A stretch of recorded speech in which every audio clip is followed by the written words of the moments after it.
Good morning. आज हम जो टॉपिक पढ़ने जा रहे हैं वो टेंस का एक पार्ट है, वो है फ्यूचर परफेक्ट कंटिन्यूअस टेंस। कल हमने जो अध्ययन किया था वो था फ्यूचर परफेक्ट टेंस। अब ये टेंस है तो एक बात मैं पहले बता देता हूँ कि आपकी जो correct form of the verb है उसमें बहुत कम नगण्यता के बराबर, मतलब 0% को चला है correct form of the verb. लेकिन हमें भी इसका अध्ययन करना पड़ेगा। क्यों? क्योंकि एग्जाम में क्या होता है, एग्जाम में क्या होता है कि जिस प्रकार से हम कोई हिंदी टू इंग्लिश ट्रांसलेट करें, तो जैसे मान लो कि जो भी हमारा जो सेंटेंस है वो फ्यूचर परफेक्ट कंटिन्यूअस टेंस का आ गया है, तब हमारे सामने प्रॉब्लम खड़ी होती है। Correct form of the verb है वो इस टेंस में बिल्कुल भी नहीं जाती है। हमारा 10th स्टैंडर्ड है, अर्थात कक्षा 10 है, उसकी जो बोर्ड एग्जाम होगी चाहे हमारी लोकल एग्जाम होगी, उसमें बहुत ही कम चांसेज रहता है। ये हमारे पास इतना ही काम में आता है, वो है कि हम correct form of the verb न करके यदि हम हिंदी टू इंग्लिश ट्रांसलेट करें तब हमें बहुत ज़्यादा काम में आता है। जैसे मान लो कि मैं पूछ लूँ आपको या अदर कोई भी पूछ ले आपसे कि फ्यूचर परफेक्ट कंटिन्यूअस जो टेंस है उसका ये सेंटेंस है और उसको आपको क्या करना है, इंग्लिश में ट्रांसलेट करना है, तो वो आप किस प्रकार से करोगे, इसके लिए बहुत ही फायदेमंद है। इसलिए हमें ये सीखना पड़ेगा। देखो ये टेंस है, इसकी जो हिंदी पहचान है, हिंदी पहचान वही कंटिन्यूअस वाली हिंदी पहचान रहेगी, रहा होगा, रही होगी, रहे होंगे, ये आपने हिंदी वाक्यों के अंत में। लेकिन साथ में क्या दिया हुआ था, टाइम दिया हुआ था, टाइम साथ में टाइम दिया हुआ है, चाहे तो वो पीरियड ऑफ टाइम हो चाहे कोई ऑफ टाइम हो, एक टाइम दिया हुआ है। और ये वाक्य जो टाइम हुआ से शुरू होते हैं, जैसे वो 2 घंटे से पढ़ रहा होगा, इस प्रकार से जो सेंटेंस आते हैं। जैसे मान लो कि हमें से बोल रहे हैं कि वह हिंदी पढ़ रहा होगा, तो वह हिंदी पढ़ रहा होगा, इसका मतलब रहा होगा, रही होगी आ रहा है, लेकिन साथ में क्या नहीं आ रहा, टाइम नहीं आ रहा है, तो वो तो चले जाएगा फ्यूचर कंटिन्यूअस टेंस में। यदि ऐसे रहा वो 2 घंटे से हिंदी पढ़ रहा है, 2 घंटे साथ में क्या आ गया, टाइम आ गया, तो टाइम आते ही ये टेंस जो सेंटेंस है वो कौन से टेंस का बन जाएगा, फ्यूचर परफेक्ट कंटिन्यूअस टेंस का बन जाएगा। उसके बाद में आती है इसकी हेल्पिंग वर्ब। हेल्पिंग वर्ब देखो जितने भी हमने टेंसों का अध्ययन किया सबसे बड़ी हेल्पिंग वर्ब इसी की होती है। इसमें हेल्पिंग वर्ब के 3 पार्ट होते हैं, हेल्पिंग वर्ब के 3 पार्ट होते हैं, 1, 2 और 3, क्योंकि इसमें एक सेल आता है, एक विल आता है, उसके बाद में एक हैव आता है, दोनों एक बीइंग आता है, तो इसका मतलब क्या बन गए, 3 पार्ट बन गए। तो वही है सेम, सेल का प्रयोग आई और बी के साथ होता है, तो उसी प्रकार से जो आई और बी जो सब्जेक्ट होंगे उनके साथ किसका प्रयोग होगा, shall have been, shall have been, shall have been helping verb का प्रयोग किया जाता है। और जो अदर सब्जेक्ट्स हैं, चाहे आपके पास सेकंड पर्सन प्रोनाउन है चाहे थर्ड पर्सन प्रोनाउन है, तो उसके लिए हमें किसका प्रयोग करना है, will have been helping verb का प्रयोग किया जाता है। आगे जो है मेन वर्ब। मेन वर्ब इसमें जैसे कंटीन्यूअस है, कंटीन्यूअस नाम आते ही जहां पे भी ऐसा हो जाए कि आपको कंटीन्यूअस नाम आ रहा है, तो कंटीन्यूअस नाम आते ही वो टेंस में जो मेन वर्ब होगी वो सदाई वर्ब के फर्स्ट फॉर्म प्लस आईएनजी होगी, चाहे वो प्रेजेंट कंटीन्यूअस है, चाहे प्रेजेंट परफेक्ट कंटीन्यूअस है, चाहे पास्ट कंटीन्यूअस है, चाहे पास्ट परफेक्ट कंटीन्यूअस है, चाहे फ्यूचर कंटीन्यूअस है, चाहे फ्यूचर परफेक्ट कंटीन्यूअस है।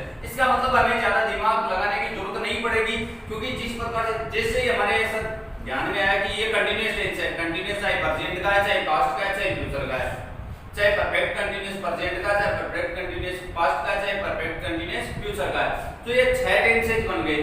तो जहां पे भी कंटीन्यूअस नाम आ जाए तो आपको बिना सोचे समझे क्या कर देंगे, या वर्ब के फर्स्ट फॉर्म प्लस से आईएनजी का प्रयोग कर देना है मेन वर्ब के लिए।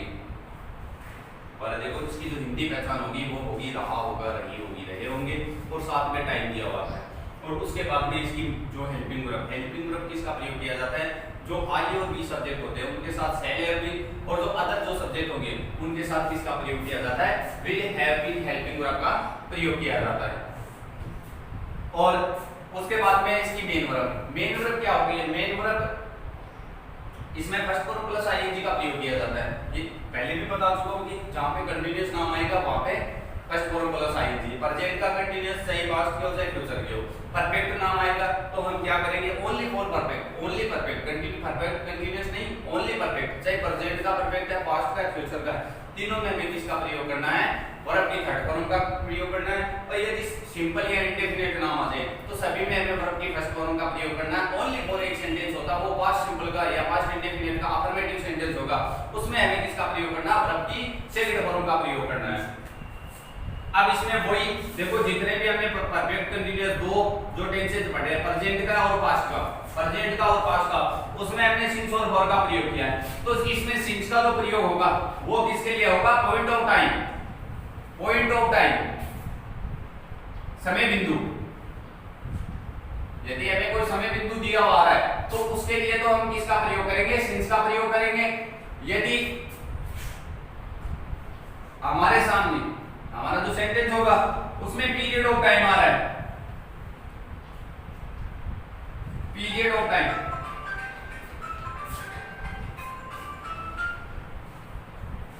पीरियड ऑफ टाइम आ रहा है, यदि हमारे पीरियड ऑफ टाइम आ रहा है तो हम किसका प्रयोग करेंगे? फॉर का प्रयोग। समयावधि, ये होती है समय की अवधि। जिस प्रकार से हम बोलते हैं कि हमारा फर्स्ट पीरियड चल रहा है, सेकंड पीरियड चल रहा है, third, fourth, fifth, sixth period चलते हैं। पीरियड का मतलब होता है दो टाइम के बीच की अवधि। जैसे मान लो कि हमारा सेकंड पीरियड शुरू हुआ 10:30 बजे, वो 11 बजे तक चला, तो हम इस टाइम को बोलते हैं कि ये हमारा सेकंड पीरियड है। 11 बजे से उसके बाद में 11:30 तक है तो हम बोलेंगे थर्ड पीरियड है। तो ये बीच की जो अवधि है उसको क्या बोला जाता है? पीरियड बोला जाता है। उसी प्रकार से इसमें बीच की अवधि आती है। जिस प्रकार से जैसे मान लो कि हमने 7 बजे से क्लास शुरू की, हमने 8 बजे तक क्लास में अध्ययन किया। हम ऐसे न बोल के ऐसे बोलेंगे जैसे मान लो कि हमने 7 से 8 बजे तक अध्ययन किया, या हम ऐसा भी बोल सकते हैं हमने 1 घंटे अध्ययन किया, हमने 1 घंटे अध्ययन किया। तो ये क्या है? 7 और 8 के बीच की में जो टाइम होगा वो कितना टाइम है? 1 घंटा। वो क्या बन गई? हमने बोला 1 घंटे के लिए अध्ययन किया, तो वो क्या बन गई? समय की अवधि बन गई। तो समय की अवधि आती है, पीरियड ऑफ टाइम आता है, अर्थात जिसको हम अपनी भाषा में बोले अनिश्चित समय आता है, अनिश्चित समय। समय बिंदु को मान लेते हैं निश्चित टाइम और इसको अनिश्चित। तो निश्चित टाइम आ रहा है तो उसके लिए हम सिंस का प्रयोग करेंगे, और अनिश्चित टाइम आ रहा है उसके लिए हम किसका प्रयोग करेंगे? फॉर का प्रयोग करेंगे।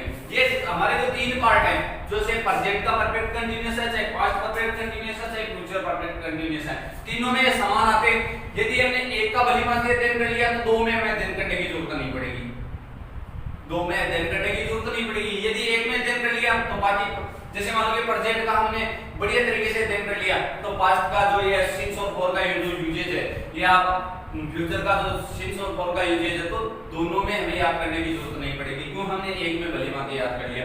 उसी प्रकार से मैंने आपको ये बताया था वर्ब वाला कि कंटीन्यूअस नाउन जहां पे भी है तो फर्स्ट फॉर्म प्लस आईएनजी। तो हमने ये कंटीन्यूअस प्रेजेंट में देखी वर्ब ये लगती है प्रेजेंट कंटीन्यूअस, फिर प्रेजेंट परफेक्ट कंटीन्यूअस आ रहा है तो भी वही लगेगी, फ्यूचर में भी वही लगेगी, पास्ट में भी वही लगेगी। तो एकदम इनको संयोजन क्रम में यदि हम अध्ययन करेंगे तो हमारे लिए क्या बनता जाएगा? छोटा बनता जाएगा, छोटा बनता जाएगा। जिस प्रकार से देखो इसमें ये कंटीन्यूअस में देखो रहा तो लगता ही है, कंटीन्यूअस जो टेंस आएगा उसमें रहा तो लगता ही है, चाहे प्रेजेंट का, चाहे पास्ट का, चाहे फ्यूचर का, तीनों में रहा लगता है। अब देखो रहा है आता प्रेजेंट में, प्रेजेंट कंटीन्यूअस हो गया, रहा था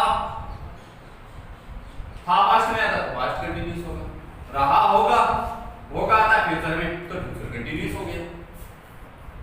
हमें एक दूसरे से कॉम्बिनेशन करना है, संयोजन करना है। यदि हम संयोजन करते जाएंगे तो हमारे लिए खुद को खुद क्या होता जाएगा? इजी होता जाएगा। इस प्रकार से देखो इनको कॉम्बिनेशन करते जाओ। चुका है पास्ट परफेक्ट, चुका था पास्ट चुका है प्रेजेंट परफेक्ट, और चुका था यहाँ पे था आ गया तो पास्ट परफेक्ट हो गया, चुका होगा तो फ्यूचर परफेक्ट हो गया। हम यदि एक दूसरे को कॉम्बिनेशन करते, जैसे आगे की इतना ध्यान में रखना है कि है आता है ना, वो सदाई इसमें आता है, प्रेजेंट में आता है। था, थी, थे ये आते हैं, ये किसमें आते हैं? सदाई पास्ट में आते हैं। आगे की आते हैं, सदाई फ्यूचर में आते हैं। यदि इसके आगे गा लगा हुआ है, जैसे चुकेगा, चुका होगा, गा रहा है, इसका मतलब फ्यूचर में। चुका किसकी है? परफेक्ट की, तो फ्यूचर परफेक्ट हो गया। इसमें था रखा है तो था तो होता पास्ट का, चुका है परफेक्ट का तो पास्ट परफेक्ट हो गया। तो ये बात आपको ध्यान में रखनी है। एक दूसरे को संयोजन करते जाओ, आपके लिए खुद को खुद इजी हो जाएगा। अब एक बात और बता दूं, जैसे कल हम दूसरा टॉपिक लेंगे, वो होगा नरेशन या वॉइस, ठीक है, जिसको हम स्पीच, नरेशन को स्पीच भी बोल सकते हैं, जिसको अमूमन हम बोलचाल की भाषा में क्या बोलते हैं? डायरेक्ट इनडायरेक्ट बोलते हैं। यदि आपने इनका भलीभांति अध्ययन नहीं किया, तो कल वाली क्लास में कुछ समझ में नहीं आएगा। क्योंकि उस टाइम में आपको पता चलना चाहिए कि उसमें बिना सोचे समझे लगाना है। इधर हम लगाएंगे कि प्रेजेंट सिंपल आ रहा है तो उसको पास्ट सिंपल में जाएगा, चेंजेज होगा, डायरेक्ट से इनडायरेक्ट में पास्ट सिंपल में चेंज होगा। अब हमें यह पता नहीं है कि प्रेजेंट सिंपल में क्या लगता है, पास्ट सिंपल में क्या लगता है। तो ये यदि आप वाली बात लर्न होगा, जैसे इधर आ रहा है कि हम डायरेक्ट से इनडायरेक्ट चेंज कर रहे हैं, तो डायरेक्ट में यहाँ आ रहा है कि प्रेजेंट परफेक्ट टेंस आए, तो हम उसको चेंज करेंगे पास्ट परफेक्ट में। तो हम पहले तो हमें ये भी पता होना चाहिए प्रेजेंट परफेक्ट में आता क्या है, तभी तो हम पहचान कर पाएंगे कि ये प्रेजेंट परफेक्ट है। फिर जब हम उसको चेंज करेंगे डायरेक्ट में, तो उसको पास्ट परफेक्ट में चेंज करना, तो हमें ये भी आना चाहिए पास्ट परफेक्ट में कौन सी हेल्पिंग वर्ब लगती है, कौन सी मेन वर्ब लगती है, तभी उस क्लास का मतलब निकलेगा। ये बात हर स्टूडेंट सोच लेना।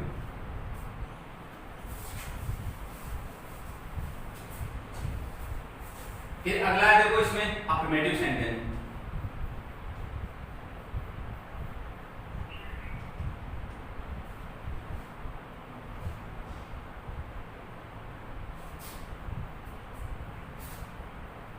अफर्मेटिव सेंटेंस, अब अफर्मेटिव सेंटेंस है, उसकी सेंटेंस की शुरुआत होगी, शुरुआत में आएगा सब्जेक्ट, उसके बाद में सेल ऑब्लिक विल, या तो सेल लगा दो या विल लगा दो, जिस प्रकार से जो सब्जेक्ट है वो डिमांड करेगा उस प्रकार से सेल और विल का प्रयोग करना है। उसके बाद में हैव बीन, उसके बाद में वर्ब की first form plus ING, verb की फर्स्ट फॉर्म प्लस आईएनजी का यूज करना है, प्लस ऑब्जेक्ट आ गया। उसके बाद में हमें टाइम को निरूपित करने के लिए, जैसे पीरियड ऑफ टाइम है या पॉइंट ऑफ टाइम है, दोनों के लिए जिस प्रकार से जो टाइम है वो डिमांड कर रहा है, अर्थात जैसे मान लो यदि पीरियड ऑफ टाइम है तो हमें किसका प्रयोग करना है, फॉर का, यदि पॉइंट ऑफ टाइम है तो हम किसका प्रयोग करेंगे, सिंस का, और उसके बाद में जो टाइम दिया हुआ वो आ जाएगा। ये हमारा सेंटेंस स्ट्रक्चर या सेंटेंस पैटर्न बनेगा। वो किस प्रकार से बनेगा, शुरुआत में आएगा सब्जेक्ट, उसके बाद में आएगा सेल ऑब्लिक विल, दोनों में से जिस प्रकार से सब्जेक्ट होगा उसी प्रकार से हम सेल और विल का प्रयोग करेंगे। उसके बाद में आएगा हैव बीन, फिर वर्ब के फर्स्ट फॉर्म प्लस आईएनजी, उसके बाद में ऑब्जेक्ट, उसके बाद में सिंस और फॉर, और फिर आएगा टाइम। सिंस और फॉर में ये बात मैं पहले बता चुका हूं कि यदि पीरियड ऑफ टाइम है तो हमें फॉर का प्रयोग करना है, यदि पॉइंट ऑफ टाइम है तो हमें किसका प्रयोग करना है, सिंस का प्रयोग करना है।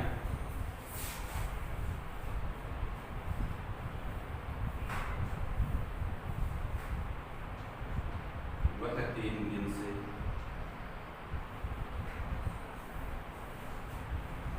हिंदी बढ़ा रहा होगा, वह 3 दिन से हिंदी बढ़ा रहा होगा। अब देखो ये सेंटेंस है, शुरुआत में आओ, हमारा sentence structure, sentence recording, sentence pattern सभी एक ही चीज है तीनों। अब इसके अकॉर्डिंग शुरुआत में सब्जेक्ट, तो सब्जेक्ट आ गया, सेल और विल दोनों में से एक लगाना है। आई और बी सब्जेक्ट होता तो हम किसका प्रयोग करते हैं, सेल का प्रयोग करते हैं, लेकिन यहाँ पे हमें किसका प्रयोग करना पड़ेगा, विल का प्रयोग करना पड़ेगा। उसके बाद में 3 नंबर पे आते हैं हैव बीन, तो हैव बीन लगा दिया। पढ़ाने को बोलते हैं टीच, वर्ब की फर्स्ट फॉर्म प्लस आईएनजी, तो क्या हो गया, टीचिंग। फिर ऑब्जेक्ट आ गया हिंदी, उसके बाद में क्या आ गया, सिंस और फॉर। अब ये देखो पीरियड ऑफ टाइम है या पॉइंट ऑफ टाइम है, तो ये क्या है, period of time, period of time के लिए हम किसका प्रयोग करेंगे, फॉर का प्रयोग कर दिया। फिर टाइम है तो वो क्या हो गया, 3 दिन है तो डेज। इस प्रकार से हमारे सेंटेंस निर्माण होंगे।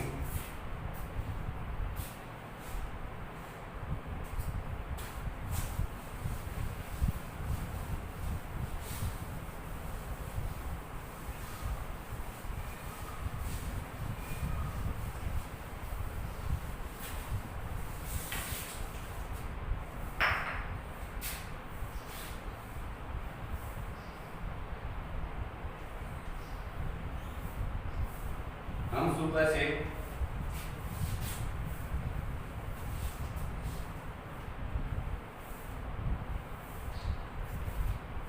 क्रिकेट खेल रहे होंगे,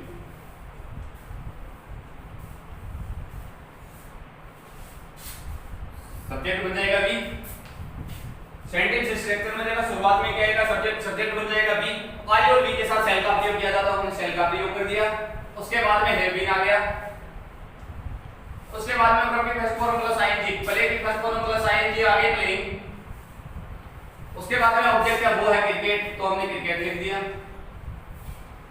उसके बाद में देखो ये पीरियड ऑफ टाइम, टाइम दिया हुआ वो पीरियड ऑफ टाइम है या पॉइंट ऑफ टाइम, तो ये क्या है, point of time. Point of time time से पहले हम किसका प्रयोग करेंगे, सिंस का प्रयोग करेंगे, सिंस मॉर्निंग।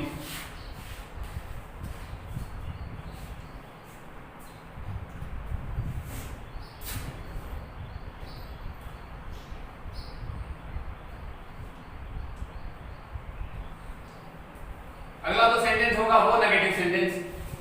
नेगेटिव सेंटेंस में जो मैं पहले बता चुका हूं कि नेगेटिव सेंटेंस में सेंटेंस पैटर्न में बहुत ज्यादा बदलाव नहीं होता है या सेंटेंस स्ट्रक्चर में बहुत ज्यादा बदलाव नहीं होता है। हमें क्या करना है, शुरुआत में सब्जेक्ट आता है, नोट मैंने आपको पहले भी बताया था कि नोट कितने नंबर पे आता है, 3 नंबर पे।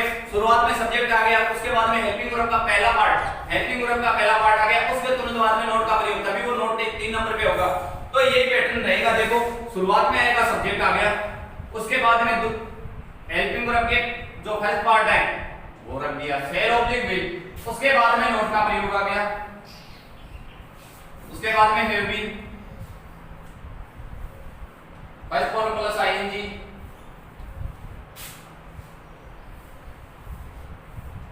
ऑब्जेक्ट सिंस ऑब्जेक्ट वर्ब, फिर टाइम।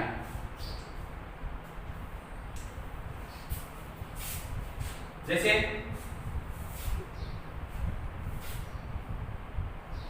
सुमन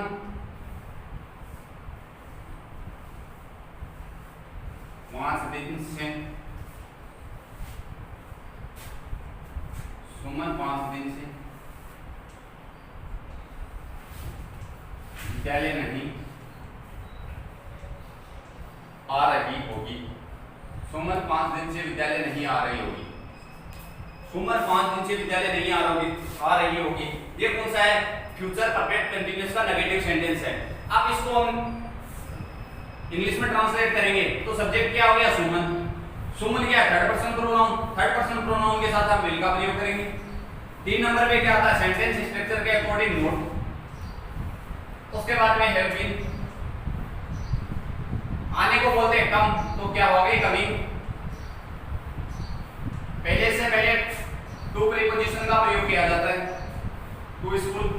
फिर देखो 5 दिन, ये क्या है, पीरियड ऑफ टाइम है या पॉइंट ऑफ टाइम, ये हमें डिसाइड करना पड़ेगा कि हम जल्दबाजी नहीं करें, ये डिसाइड करें।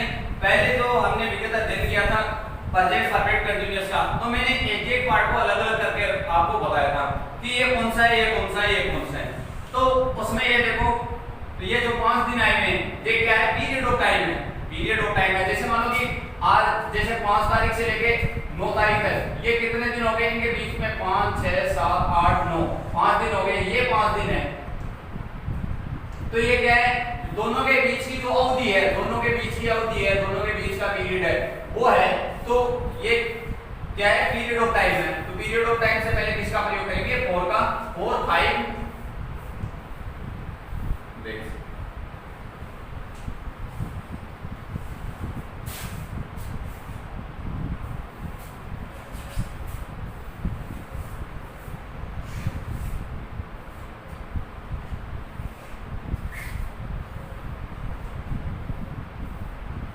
बच्चे 2 महीने से चाय नहीं पी रहे हैं, चाय नहीं पी रहे होंगे। अब देखो सब्जेक्ट आएगा चिल्ड्रन। चिल्ड्रन क्या थर्ड पर्सन प्रोनाउन में जाएगा, थर्ड पर्सन प्रोनाउन के लिए विल का प्रयोग किया जाएगा, विल नॉट हैव बीन। पीने को बोलते हैं ड्रिंक, पीने को क्या बोलते हैं, ड्रिंक, तो ड्रिंकिंग हो गई।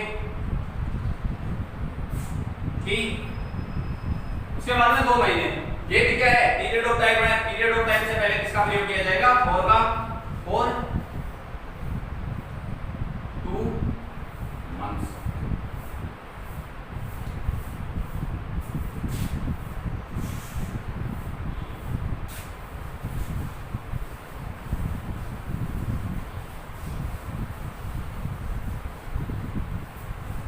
दोबारा देखो इन सेंटेंस को।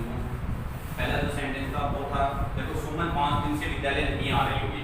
सुमन 5 दिन से विद्यालय नहीं आ रही होगी, तो Suman will not have been, Suman will not have been coming to school, Suman will not have been coming to school for 5 days. अब इसमें देखो हमारे सेंटेंस स्ट्रक्चर के अकॉर्डिंग, ना कि हम अलग जा रहे हैं, ना कि हम अलग जा रहे हैं, कि यदि आप ये जो फॉर्मूला है, स्ट्रक्चर है, रिकॉर्डिंग है या पैटर्न है, इसके अकॉर्डिंग चलते जाओगे तो अपने आप सही हो।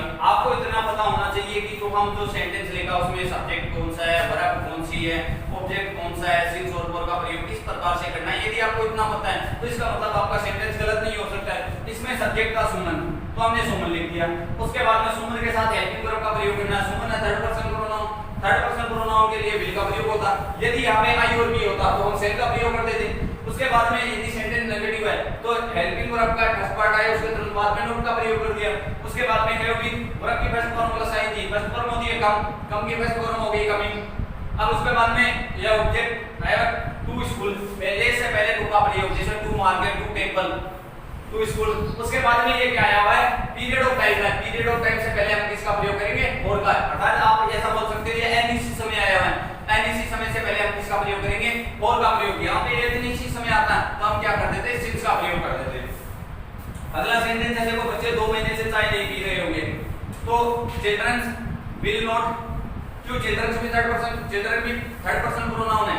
यदि चिल्ड्रन थर्ड पर्सन प्रोनाउन है तो यदि फर्स्ट पर्सन प्रोनाउन होता तो सेल का प्रयोग कर देता है, और ये थर्ड पर्सन है तो हम किसका प्रयोग करेंगे, विल का प्रयोग करेंगे। उसके तुरंत बाद में नोट और हैव बीन, पीने को बोलते हैं drink, first form plus ING हो गई ड्रिंकिंग। उसके बाद में टी ऑब्जेक्ट, उसके बाद में फोर क्यों आया, क्योंकि ये भी क्या है, पीरियड ऑफ टाइम है, एनईसी समय, समय अवधि है, तो उससे पहले हम किसका प्रयोग करेंगे, फोर का। उसके बाद में समय कितना दिया हुआ, 2 मंथ्स, 2 महीने, तो हमने 2 मंथ्स लिख दिए। अगला जो सेंटेंस का पार्ट होगा वो होगा इंटरोगेटिव सेंटेंस।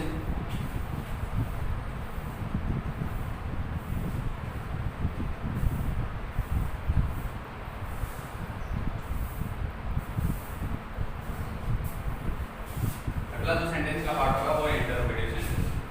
अब इंटरोगेटिव सेंटेंस में देखो, अब इंटरोगेटिव सेंटेंस नाम दिमाग में आते ही, चाहे मैं ये नहीं कह रहा कि ये टेंस है, ये नहीं कह रहा कि इसी टेंस में, यदि आपको ऐसा बोले कि टेंस में आपको इंटरोगेटिव सेंटेंस बनाना है तो इंटरोगेटिव आपके जहन में आ गया कि हमें शब्द आ गया इंटरोगेटिव, इसका मतलब हेल्पिंग वर्ब शुरुआत में आएगी। यदि आपको हेल्पिंग वर्ब का एक ही पार्ट दिया हुआ है, मतलब जैसे मान लो कि इज आ रहा है, हेल्पिंग वर्ब का एक ही पार्ट है, इज है, आर है, एम है, एक ही पार्ट है, तो आपको एक पार्ट शुरुआत में रख देना, इंटरोगेटिव बन जाएगा।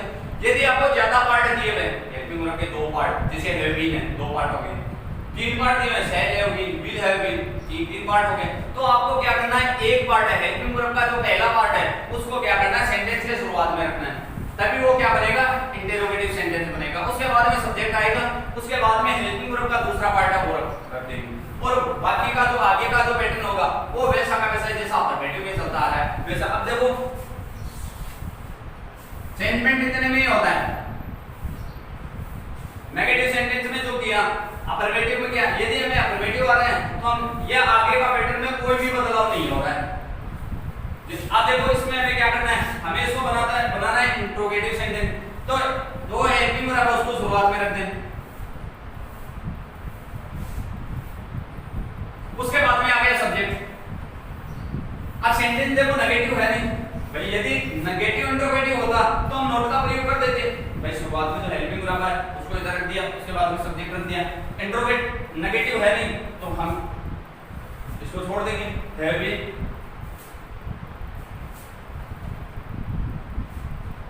अब वो का वही आगे प्लस और अभी first form plus ING plus object plus since object को प्लस टाइम, सेम वैसा का वैसा अंत में क्या आ जाएगा, क्वेश्चन मार्क आ जाएगा। देखो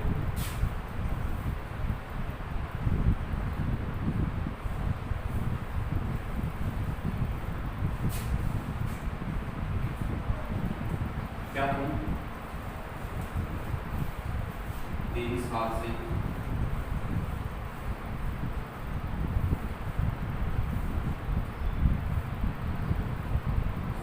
सीकर में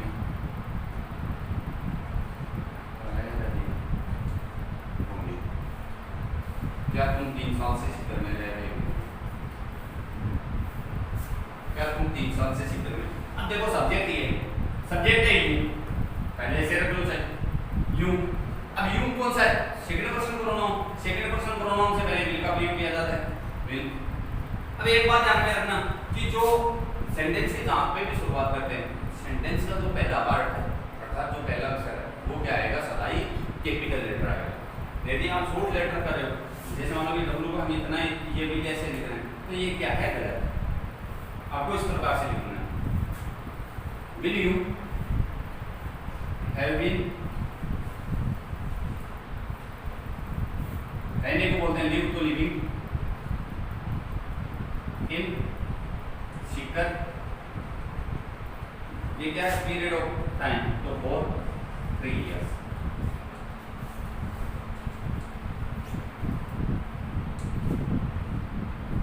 हमने क्या किया, जो हेल्पिंग वर्ब थी हमें दी हुई थी सेल और विल, उसमें से एक को लगाया, क्योंकि यहाँ पे विल का प्रयोग किया, सेल का प्रयोग क्यों नहीं किया, क्योंकि यहाँ पे जो सब्जेक्ट है वो फर्स्ट पर्सन प्रोनाउन नहीं है। यदि फर्स्ट पर्सन प्रोनाउन आई और बी सब्जेक्ट होते तो हम क्या करते, यहाँ पे सेल का प्रयोग करते थे। इसमें क्या था, सेकंड पर्सन प्रोनाउन था, तो हमने क्या किया, विल का प्रयोग कर दिया।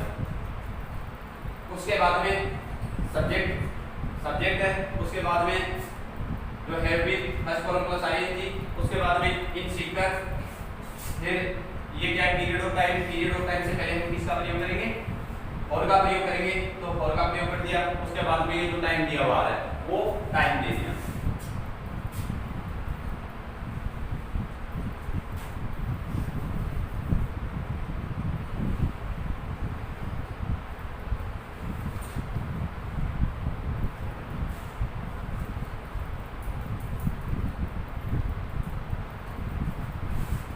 क्या हम 2010 से विश्वविद्यालय में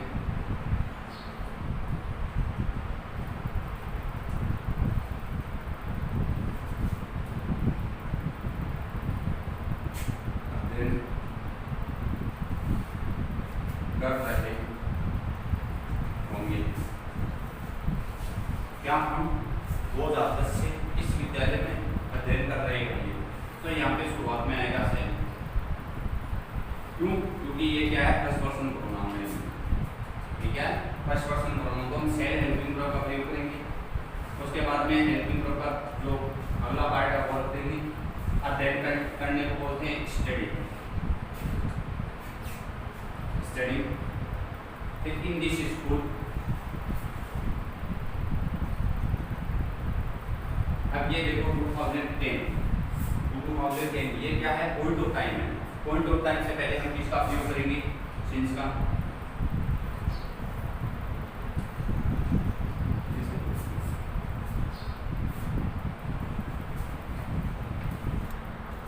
फिर अगला देखो, यदि हम नेगेटिव इंट्रोगेटिव सेंटेंस बना रहे हैं, तो बस नेगेटिव इंट्रोगेटिव सेंटेंस बनाना कोई टफ नहीं है। यदि आप इंट्रोगेटिव सेंटेंस बना रहे हो, तो आपको क्या करना है उसी प्रकार से, क्योंकि ये देखो सेंटेंस में कितना ही बदलाव होता है, यहाँ के नेगेटिव वर्ड लगता है, ये नेगेटिव इंट्रोगेटिव सेंटेंस हो गया, तो आपको क्या करना है, सब्जेक्ट के तुरंत बाद में नोट का प्रयोग करना है। क्या करना है, सब्जेक्ट के तुरंत बाद में नोट का प्रयोग करना है। जैसे विल यू, यू के बाद में नोट आ गया, तो ये नेगेटिव इंट्रोगेटिव बन गया। यहाँ पे सेल वी सब्जेक्ट है, इनके तुरंत बाद में नोट का प्रयोग आ गया, तो ये नेगेटिव बन गया। नेगेटिव से जैसे मान लो अफर्मेटिव से नेगेटिव बनाओ, तो नेगेटिव में भी क्या करना है आपको, हेल्पिंग वर्ब होगी, अफर्मेटिव से नेगेटिव बना रहे हो तो आपकी जो हेल्पिंग शुरुआत में आएगा सब्जेक्ट के तुरंत बाद में आएगी हेल्पिंग वर्ब। तो यदि हेल्पिंग वर्ब सिंगल है, ये एक ही पार्ट है, तो उसके तुरंत बाद में नोट का यूज कर दो। यदि उसके दो पार्ट है तो आपको क्या करना है, पहले पार्ट के तुरंत बाद में नोट का प्रयोग करना है, वो क्या बन जाएगा, नेगेटिव बन जाएगा।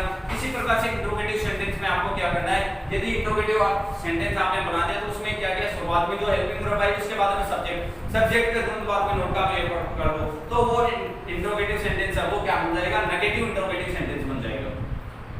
जिस प्रकार से जैसे हम लोग ये करें, क्या तुम 3 साल से सीकर में नहीं रह रहे होंगे, क्या तुम 3 साल से सीकर में नहीं रह रहे होंगे, तो शुरुआत में क्या है कि हेल्पिंग वर्ब विल आ गई, उसके बाद में जो सब्जेक्ट है यू वो आ गया, उसके तुरंत बाद में not have been living in Sikar for 3 years। यदि ये जो लास्ट सेंटेंस है, यदि हम उसको नेगेटिव बनाना चाहे तो क्या हम 2010 से इस विद्यालय में अध्ययन नहीं कर रहे होंगे, क्या हम 2010 से इस विद्यालय में अध्ययन नहीं कर रहे होंगे, ये सेंटेंस बनेगा हिंदी में। हम उसको इंग्लिश ट्रांसलेट कर रहे हैं तो सेल आएगा, उसके बाद में सब्जेक्ट वी के अकॉर्डिंग हमने सेल का प्रयोग किया था, उसके तुरंत बाद में नोट का प्रयोग कर दो। आगे जो सेंटेंस है जैसे have been studying in this school since 2010, वो वैसा का वैसा ही रह जाएगा, उसमें कोई परिवर्तन नहीं होगा। इंट्रोगेटिव सेंटेंस को यदि आप नेगेटिव बना रहे हो तो उसमें क्या करना है, आपको सब्जेक्ट के तुरंत बाद में नोट का प्रयोग कर देना है। नोट का प्रयोग करते ही वो सेंटेंस क्या हो जाएगा, नेगेटिव सेंटेंस बन जाएगा। इस प्रकार से आपको बनाना है।